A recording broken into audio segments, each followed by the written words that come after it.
So good to see everybody. My name is Dr. Boyce Watkins, and welcome to the Black Financial Channel. So, today on the Black Financial Channel, we're going to talk about TikTok being banned by the US government. We're also going to talk about what's going on with the stock market. And I'll give you guys some tips and information based on what I've been reading in terms of how long this problem is going to last, how long we're going to have this bear market. So, get comfortable, buckle up a seatbelt. We're going to get started on the Black Financial Channel right now.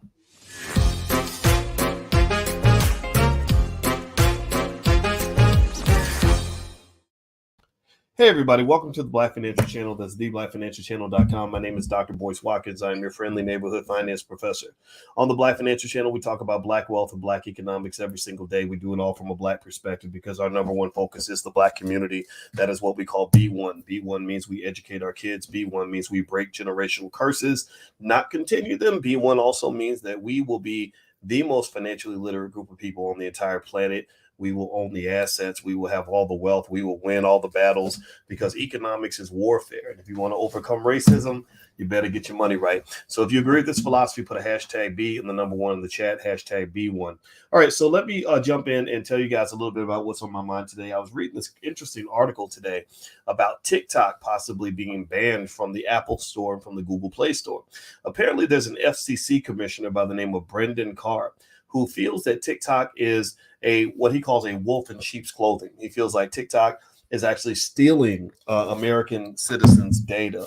There's actually some studies out there, from what I understand, some studies out there that kind of confirm this, and it's not out of the question. And TikTok's interesting. TikTok, which is owned by the company ByteDance, is the fastest growing app out there. It's dwarfing the numbers of YouTube, Facebook, everything else. So it's a pretty powerful platform.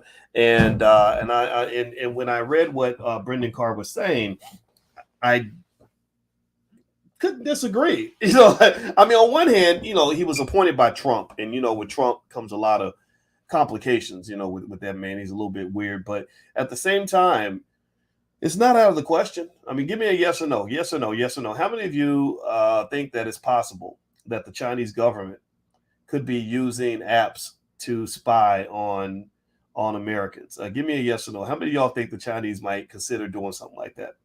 Yes or no? Yeah, so I'm going to say yes. And also, I know that the Chinese are very aware that other countries might be doing that to them. When I went to China, you can't, if you go to China, you can't get on Facebook because they block it. They banned it. If you go to China, you can't get on YouTube and Google because they blocked it. They banned it. There's a lot of stuff that's common here that is not available in China because they're like, okay, we're going to do that to you, but you're not going to do that to us. We're going to spy on you, but you're not going to spy on us. And I think that a lot of the spying also is can come in the form of cultural manipulation. I saw somebody that made an interesting point, and I don't know how true this is, but it was really interesting. And they claimed that in China, if you want to go viral on TikTok, you go viral by doing something smart, like really hard math problems and stuff like that. So because they want to breed more engineers, more scientists, more intelligent people. But the way the algorithm works in the U.S. is that if you want to go viral, you go viral by doing something stupid like the milk crate challenge or some ratchet dance, so the whole dance or something that just makes you look kind of ignorant and kind of stupid. And I don't know if that's true or not, but I wouldn't put it past them. I think that if you look at our country, one of the things you got to understand is that your kids are being made into a pack of dummies. Like, they really are turning your kids into dumbasses in every single way.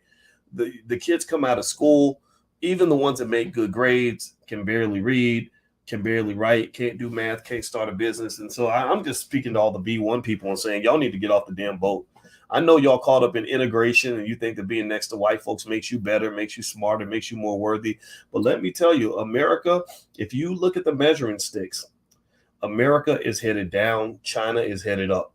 Did you know that China produces more engineers every year than the United States, India, and Japan combined? Did y'all know that? They produce more engineers than all those countries put together. Also, the engineers are better. Like their engineering students can get a job and instantly contribute, like instantly start developing products and getting patents and all that. Our engineers need about 2 years where they can unlearn the crap they learned in college or get caught up to speed and learn how to actually become professionals, because they spent 4 years in college studying, but they were also drinking a lot of beer and partying and everything else. So the culture is completely different. And I will say this: when I taught a class in China, there's no comparison. I tell you guys all the time that the things that we think are educational are actually cultural, meaning that economics, we think it's educational. Like, okay, did you go to school? Did you learn what a 401k was? Did you learn about compound interest? But really, it's cultural. Like a kid who grows up in a family where economic intelligence is just part of the family, it's just what we do. That kid's going to be light years ahead of somebody who grew up in a family where they never taught them anything, never talked about money, never learned anything on how to make money, right? So they don't even need to go to college because they already know everything. They know more than the college students do. Like Sharif Abdul Malik, who started We Buy Black, he went to Howard University and he was in social work, and he learned to be a businessman because his mother and his father both taught him certain things as a kid. He said, I went to the business school and none of the business students knew how to start a business. He said, I was stunned. I thought everybody would know how to start a business. They don't know how to start a business, didn't know how to run a business, none of that. They knew how to be employees for a business. That's what they were learning how to do. So the same thing is true with education. Education is very cultural. A household that has a strong educational culture is a household that is typically going to have more successful children than one that does not. I have a friend who works at one of those educational centers where they get kids ready for college and by preparing them for the SAT and all that. He said that he has Indian parents banging down the door to get their kids in. Nigerian parents banging down the door to get their kids in. He said African American parents, he said we offer it to them for free and they still won't bring their damn kids. Now this is not true for everybody. We know this, right? We know that there are exceptions. But when BET keeps talking about for the culture, you got to really check and say, what culture are they really pushing on us? Because they're pushing a culture of ignorance on you. When you're looking up to people who can't read, and you're admiring them more than you admire your teachers and your scientists and your lawyers and your doctors, something's wrong with that. Something is really wrong with that. So anyway, let me keep going. Do me a favor, hit the thumbs up button. Thumbs up, share, subscribe. So basically, Brendan Carr, the FCC, one of the FCC commissioners, feels that China is pushing propaganda and bad culture onto the United States. He also feels that they're using TikTok to spy on Americans, which I completely believe it. I think it's certainly possible, and it looks like he's trying to get it banned from the App Store. Is that going to happen? I don't know. It's gonna be tough to pull that off. I think it says also that he sent a letter on FCC letterhead and said that if Apple and TikTok or Apple and Alphabet do not remove TikTok from their app stores, they have to provide statements to him by July 8th. Okay, so no real penalty. You have to provide a statement. The statement should explain, quote, the basis for your company's conclusion that the surreptitious access of private and sensitive U.S. user data by persons located in Beijing, coupled with TikTok's pattern of misleading representations and conduct, does not run afoul of any of your app store policies. Now, Carr was nominated by Trump in 2018. His letter cited a BuzzFeed news report from earlier in the month that said recordings of TikTok employees' statements indicated that engineers in China had access to U.S. data between September 21st and January 2022. September of 2021, January 2022. In a statement to CNBC, a spokesperson said from TikTok, like many global companies, TikTok has engineering teams around the world. We employ access controls like encryption and security monitoring to secure user data, and the access approval process is overseen by our U.S.-based security team, blah, blah, blah. Oh, sorry. Okay. TikTok has consistently maintained that our engineers in locations outside the United States, including China, can be granted access to U.S. user data on an as-needed basis under those strict controls. Yeah. Y'all lying. On June 17th, the same day as the BuzzFeed report, TikTok announced that it was routing all of U.S. user traffic to an Oracle Cloud infrastructure and was moving U.S. users' private data from its own data centers in the U.S. and Singapore, etc. Now, I don't think anything's going to come of this, to be honest with you. I don't think that our government officials really have a lot of teeth to be able to really enforce things. I think that this ain't China. If this was China, then TikTok would be gone. Like China, I've watched China destroy entire industries because they got out of line. China passed a law. I don't know if y'all know this, but China passed laws that actually make a lot of sense. Like one thing that they told celebrities is they said you will be fined and penalized for flaunting your wealth on social media. They said we do not want that. We don't want celebrities flaunting their wealth because that's going to cause people to have the wrong value system, stuff like that. In America, you got people throwing up money and making it rain and all sorts of stupid stuff. And then they also said that we don't want men on television who are feminine. They banned the presence of feminine men on TV. And so in the United States, I mean, every other channel, every other man is trying to get with another dude or whatever. And the reason that they want their boys to be masculine is because they know that they need boys to defend the country. They need boys to grow into men who are going to go into the military. They want them to be men who are going to take care of their families. They want them to be men who are going to do things that are going to move the country forward. So I don't know if you agree or disagree with those values, but I will tell you that it does make some sense. And let me just make this last point. When I did teach a class in China, I taught finance to some students in China. That was the best set of students I ever had in my life. They were 10 times better than the students I had at Syracuse University. The ones at Syracuse were like basically a bunch of spoiled brats, like kids, they were kids of rich people or whatever. It felt like they could tell the teacher what to do, didn't have to want to do their homework, whatever. In China, they were very respectful of the professor. They didn't care that I was black. Black skin is like a novelty. Like they'll stare at you. Like, people will be like, whoa, look at that. But it's not like, oh, get that nigger out of here. They don't, that's not what it was. And, but they were respectful of the professor. They hold professors in very high regard. They gave me the respect that you might give an ignorant rapper. Like a rapper with 8 babies, mom was like, I had that same respect that an ignorant rapper would get. And then also they wanted to be successful. They wanted to learn. They wanted to get better. And I remember just enjoying that teaching experience. And I really think that you have a big problem with American culture. That's just my 2 cents. Maybe I sound like a rambling old man when I say this, and I am. I'm 51. I'm not 31. I'm not 21. But at the same time, I think you got to look around and you got to look at some parts of this culture, and just the parts you don't want no parts of, just walk away from it, because it's destructive and it's very harmful, especially if you're black.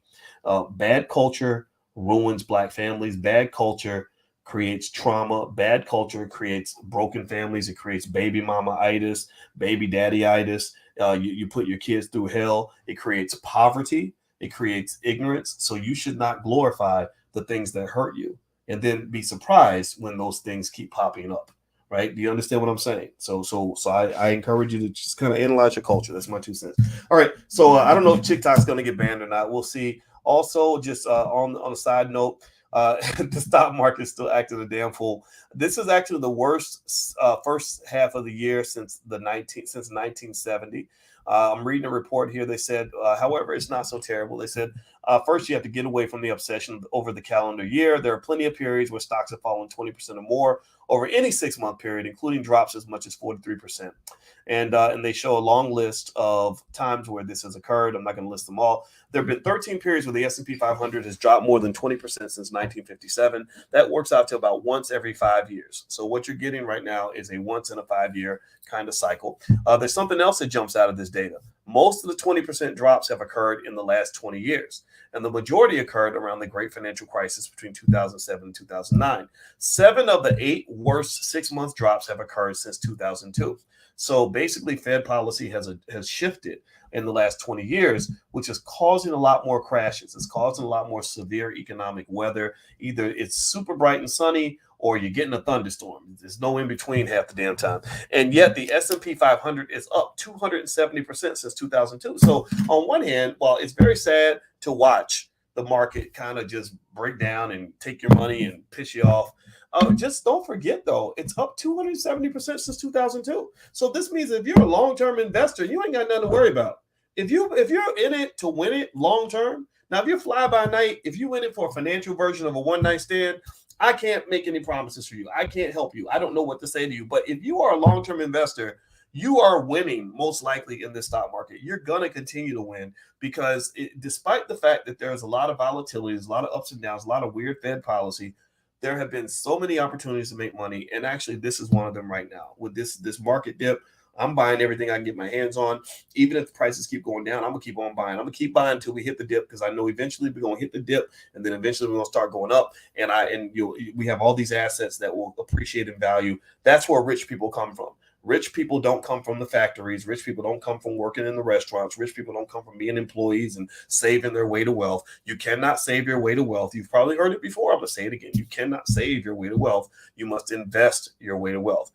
What does that mean? Well, if you're not consistently investing in something, I encourage you to start doing that right now. You're probably investing in other things that are non-financial. You're probably investing in your kids. Maybe you're investing in your health. Maybe you're investing in your education because you went to college or something like that. So you've always been an investor, but you got to also do the same thing financially, because that's where wealthy people come from. Got it? Does that make sense? Give me a yes in the chat if that makes sense. All right, I gotta go. I got a doctor's appointment today. But anyway, guys, don't forget, some of you have expertise or experiences that would lend themselves well to an online course. And I can tell you the online education industry has really been taking off for the last 10 years or so, mainly because universities are charging way too much money. And there's tons of people, professionals and moms and all kinds of people that have experiences that would work well for an online course. And you guys know we've done this in the Black Business School for many, many years. And it allowed us to create an alternative, basically a modern day HBCU that's highly efficient. It costs us far less to run our school than an HBCU, but we're far more effective. We educate people better than 99% of the HBCUs. Well, anyway, Danielle Leslie is a partner of ours. She's an adjunct faculty member, a visiting scholar in Black Business School. She's one of the best on earth at showing people how to set up online courses. She's going to do a free event in the Black Business School on July 2nd. If you'd like to join, just go to boycewatkins.com. Look at the top. It's just a course from scratch. And you can go in and join, and she's going to show you basically how to set your online course up in 30 days. So if you'd like to join that, just go to boycewatkins.com, or if you're on Instagram, hit the link in the bio. There's opportunities out there for you. There's money out there for you. Just keep on learning, keep on listening, and I guarantee you good things are waiting for you in the future because you're learning right now. All right, so anyway, take care, everybody. Have a wonderful day. I'm going to check back in with you guys a little bit later, and I love you, and I'll see you soon. Take care now. Bye-bye. Peace.